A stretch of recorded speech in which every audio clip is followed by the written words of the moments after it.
Top Sortie, toute l'actualité culturelle de la Côte d'Azur. Ce soir, on va parler cinéma, mais aussi belle voiture. On va rouler des mécaniques avec mon invité Seb Delaney. Bonsoir. Bonsoir. On peut dire que vous êtes un influenceur sport automobile. Voilà, c'est votre titre. On va voir en quoi ça consiste et ce que vous faites exactement. D'abord, je vous propose une petite séance de cinéma avec l'interview de la semaine réalisée par Morgane Lasdipesson, Stéphane Demoustier, réalisateur du film Borgo qui est sorti le 17 avril en salle. Si vous voulez le voir, il est toujours projeté d'ailleurs au Pathé Masséna, notamment à Nice. 4e long métrage du réalisateur. Le précédent, sorti en 2020, La fille au bracelet, avait d'ailleurs remporté un César, celui de la meilleure adaptation. Aujourd'hui, ce film Borgo, avec Afsia Herzi dans le rôle principal, nous conte l'histoire d'une surveillante pénitentiaire qui débarque avec mari et enfant en Corse et se confronte à la mafia. Regardez. Oh Pietri, ça va? Ça va. Vous savez ce qu'on dit sur l'unité 2? Et aux Salines, ça va? Comment tu sais que j'habite aux Salines? On dit que c'est les détenus qui surveillent les gardiens et non l'inverse. On vit essentiellement l'histoire en accompagnant le personnage de Mélissa qui débarque en Corse, qui débarque sur un territoire qu'elle connaît pas, dont elle maîtrise pas les codes, dont elle comprend pas la langue non plus, et qui va essayer de naviguer dans ce monde qu'elle découvre. Et effectivement, il y a une grande porosité entre ce qui se passe le dedans et le dehors. Il y a un principe d'enfermement qui s'exerce partout, aussi bien dans la prison que sur l'île, qui par nature géographique enferme aussi. Et on va ressentir petit à petit cet enfermement et cette oppression qui s'exerce sur notre protagoniste. Et ça va aller grandissant à mesure que le film progresse. En fait, les choses, elles sont exacerbées en Corse parce que c'est une île, parce que c'est un fonctionnement insulaire, parce que c'est petit, parce qu'on lui dit tout se sait, tout le monde se connaît, tout se sait. Elle a beau être surveillante, c'est elle qui est sous régime de surveillance en permanence et elle ne peut pas échapper à cette condition-là parce que le fait d'être à cet endroit-là, à ce moment-là, rend inéluctable ce principe-là de surveillance dont elle est l'objet. Tu sais que j'ai des yeux. Je vois bien qu'il y a un problème. Bon, Maton, maintenant que je vais partir, ton voisin, il a reçu le message ou pas? Moi, je veux pas de problème avec vous, vous savez. Je comprends toujours pas. C'est la dernière fois que je te le dis. Ouais, t'inquiète pas, hein. D'accord, c'est petit. Ça va? Si on doit se croiser, on se croisera. Et ton mari, il est content, il a trouvé un stage. Et au fait, j'ai besoin d'un renseignement. J'aurais besoin de connaître la date de la prochaine permission de Rose. Le jour où il sort.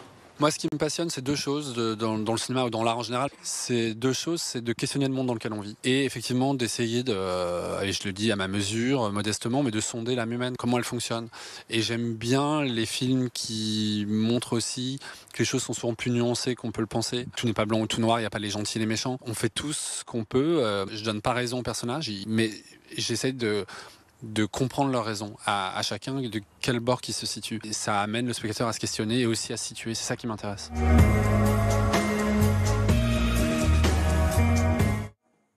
Allez, on change totalement d'univers à présent avec mon invité Seb Delaney, influenceur sport automobile. On va aussi parler des voitures que vous testez, de vos liens aussi, de la façon dont vous mettez en avant ce e-prix de Monaco. Mais d'abord, ça fait quand même pas mal d'années maintenant que vous avez un compte YouTube, etc. Qu'est-ce que vous avez comme abonné sur les réseaux? Je crois qu'en cumulé entre les différents réseaux, on n'est pas loin de 2 millions aujourd'hui. Ouais. Pas loin de 2 millions. Ouais. Vous testez des voitures, alors pas n'importe quelle voiture, hein, vos marques de prédilection c'est Porsche, c'est Maserati, c'est ça. Qu'est-ce que vous faites exactement? J'ai beaucoup de chance, donc j'ai toujours été passionné automobile depuis que je suis tout petit. J'ai commencé à faire des vidéos sur YouTube à 13-14 ans. De base, juste pour partager avec mes amis et ma famille les voitures que j'avais la chance de voir. Et il n'y avait pas encore des WeTransfer ou des sites comme ça. Donc je postais sur YouTube juste pour leur partager les vidéos que j'avais. Et petit à petit, ça a pris. Et au fil des années, j'ai commencé à faire des vidéos un peu plus développées pour documenter un peu tout ce que je vois dans le monde automobile. Donc les nouveautés, mais aussi les voitures que j'aime beaucoup. Et aujourd'hui, j'ai la chance de pouvoir faire ça. Oui, parce qu'en fait, c'est une entreprise aujourd'hui. Hein. Aujourd'hui, ouais. Donc ça a énormément grandi et c'est un rêve. C'est toujours bizarre de pouvoir se dire ça et de dire que je peux vivre de ce rêve. On est payé pour conduire des Porsche, par exemple. Comment ça se passe? C'est les marques qui vous contactent, qui vous prêtent des modèles? Ça dépend. Ça peut être des personnes que j'ai rencontrées, des abonnés qui me contactent pour tester leur voiture. Mais aujourd'hui, de plus en plus, c'est avec les marques, parce que ce qui est très intéressant aussi, c'est les nouveautés. Donc d'essayer toutes les nouvelles voitures quand elles sortent, donner mon avis dessus et pouvoir juste faire rêver et montrer un petit peu ces objets qui sont tellement rares qu'on ne voit pas tout le temps. Donc de pouvoir ouvrir la porte à ce monde-là, c'est génial. Et aussi documenter de temps en temps, si j'ai la chance d'avoir une voiture moi-même, les modifications que je vais amener à cette voiture et tout ça. Vous arrivez à avoir une liberté de ton justement sur les modèles que vous testez? Ça vous arrive de dézinguer un modèle ou pas?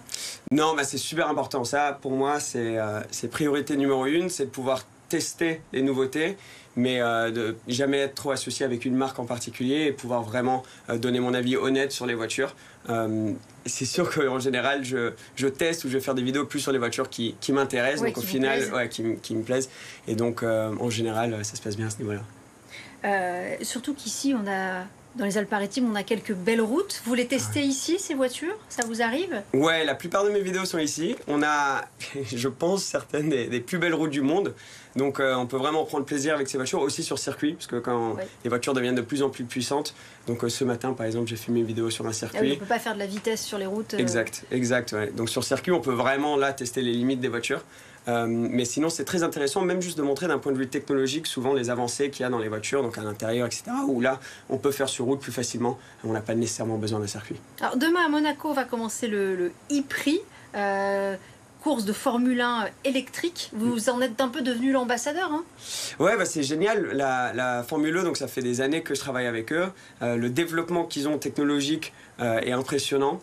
Et en tant que passionné de sport auto, de pouvoir juste être à un événement comme ça, c'est génial. Mais en plus de pouvoir le voir de l'intérieur et travailler avec la Formule 1, c'est un rêve. Il y a des pilotes... Vous avez déjà testé une Formule 1? Pas encore, c'est peut-être une idée. Ça fait un bout de temps que je leur propose l'idée, peut-être que ça va se passer à un moment. Je rêverais de faire ça. Mais ce qui est impressionnant, c'est à quel point ce sport auto, la Formule 1 développe tous les ans. Ils développent leurs voitures, leurs circuits deviennent de plus en plus grands. Et le sport auto, c'est très, très compliqué pour les pilotes. Par exemple, en Formule 1, il n'y a que 22 places, il me semble. Donc il y a énormément de pilotes avec beaucoup de talent qui n'arrivent pas à la Formule 1. Et donc, du coup, finissent dans d'autres catégories.